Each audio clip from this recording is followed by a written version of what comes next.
Hello guys, JT Tappies here, and I am continuing today with my series on temperament theory, the 5 temperaments. So far we've talked about the sanguine temperament, the choleric temperament, and today we're going to talk about the phlegmatic temperament. And we're talking about all these temperaments in the area of control. Once again, because when it comes to fitness and nutrition, I believe that the rudder, the thing that controls this particular temperament in the area of fitness and nutrition, is the will. And in that will area, we're talking about the control area. Remember, there's 3 areas to temperament theory: inclusion, control, and affection.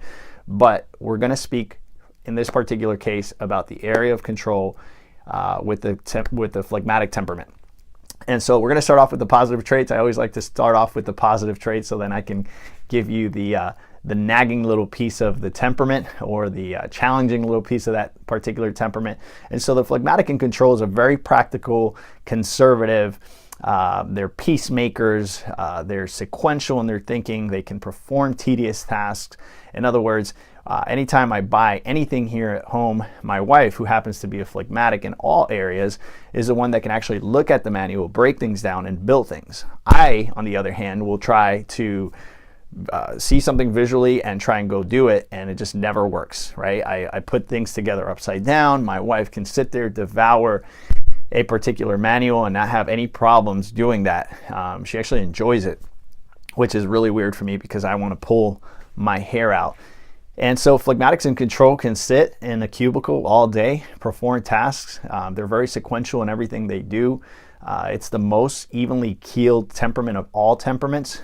They are actually great peacemakers. If 2 temperaments are going at it, they're the ones that can come in, and they have great negotiation skills, and they bring peace to the table all the time. So amazing trait in the phlegmatic in control. They don't experience much anger or any type of destructive patterns or behaviors in this particular temperament, which is great. And this is why it makes this temperament such a peacemaker, such a temperament that can negotiate situations, especially difficult situations. And so the phlegmatic brings a lot of positive things to the table. The challenge with the phlegmatic and the weaknesses in the phlegmatic in control are basically they're unwilling to get involved. They don't want to get involved in anything. They'll watch things from far away. They may have great ideas. They actually have amazing ideas, but they don't want to spend their energy performing any of these tasks. They'll just sit back, and they might tell someone what to do, maybe, but they're unwilling to get involved in anything. As a matter of fact, it is said that the phlegmatic in control will probably die with a lot of books and a lot of songs and a lot of paintings in their mind, because they have all these great ideas, but they just don't want to perform them because they don't want to spend their energy. They just don't want to spend their energy. They rather sit back and just basically watch. This temperament is also very indecisive. They're stubborn. When their mind is set on something, they're just not going to do it. Or if they're going to do something, they're going to do it regardless of what you tell them. They're stubborn, and so in that area, that could be a positive or a negative. If, for example, you somehow as a coach get the phlegmatic to understand that eating better and moving is going to enrich their lives, and they're actually going to have more energy, and you actually convince them of that, then that stubbornness can work, because what they're going to do is they're actually going to move forward, and they're going to do it regardless of what anyone says, right? So they may hear the person over here saying, well, exercise is too hard, and food prepping is too hard, and all those things are just too hard for me. I'm not going to do it. But if this phlegmatic in control has somehow, some way, got the idea in their head that they're going to do it, they're just going to move forward and do it. And so stubbornness is not always a bad thing for this particular temperament. In the area of fitness and nutrition, and how I would basically encourage this particular temperament to get motivated, would be with extremely early workouts. So hear me out. This temperament loves to sleep. This temperament loves to take naps. This is how they recharge. So the sanguine, as you heard in my previous video, is recharged by people, by being the center of attention. The melancholy, which we haven't talked about yet, which we will speak about in the next video, is a temperament that basically they're loners by choice. They just like to sit alone, read a book, watch a movie, and that recharges the melancholy. The phlegmatic in control loves to take naps and loves to sleep, and sometimes even that doesn't recharge the phlegmatic. So there's a lot of internal challenges there. They constantly feel drained and tired, and that can stop them from having any kind of exercise routine or prepping food, doing meal prep or any kind of preparation for the week to have healthy meals. And so that's one of the challenging things for the phlegmatic in control. And this is why I say early workouts are really important, because, for example, we have a 5 a.m. class. So the phlegmatic, I would encourage the phlegmatic to come in at 5 a.m., get a workout from 5 to 5:45, leave before even the group class finishes, go home, take a shower, and lay down for 45 minutes to an hour before they actually have to go to work.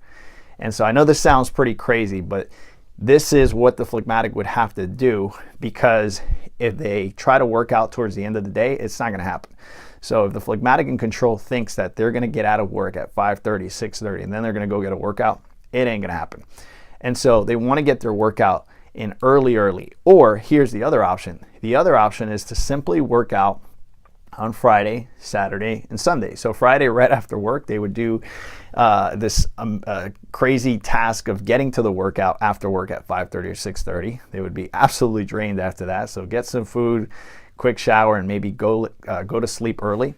Saturday morning, they probably have more time because they're not going to work. So Saturday would be a good day to go work out and then come home and take a nap. And then same thing with Sunday. And maybe for this particular temperament, they only work out 3 days a week, Friday, Saturday, and Sunday. And it's the best way to conserve energy. The other thing I would say is to eat small meals every 2.5 hours. So generally speaking, I tell most people to eat every 3 hours and not go more than 4 hours without eating.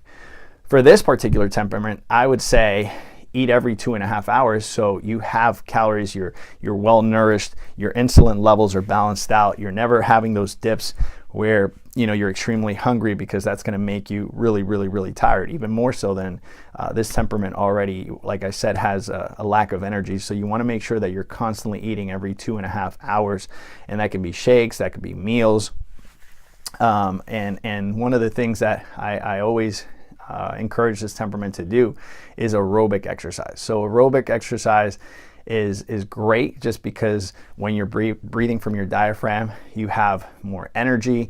It's going to create eventually more energy in you. So this particular temperament will benefit from power walking, jogging, running.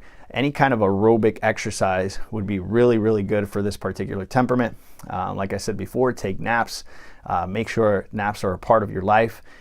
And go to bed early. Be very disciplined about the time you go to bed. So you want to get to bed probably no later than 9:30 p.m. if you're getting up especially if you're getting up at 5 a.m., you probably want to be in bed by 8:30, 9 a.m. So you have to be very disciplined about going to sleep early.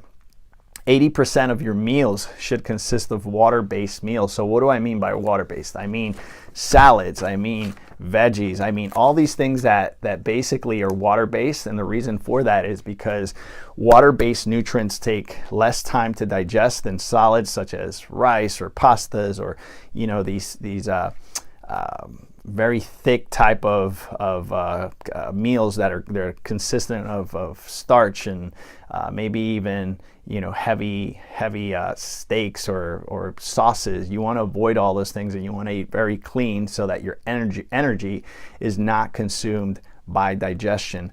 And so you want to make sure you have water-based foods, lots of salads, veggies. You want to make sure that in your proteins you don't add a lot of sauces and stuff like that, so that once again your energy is not consumed by digestion.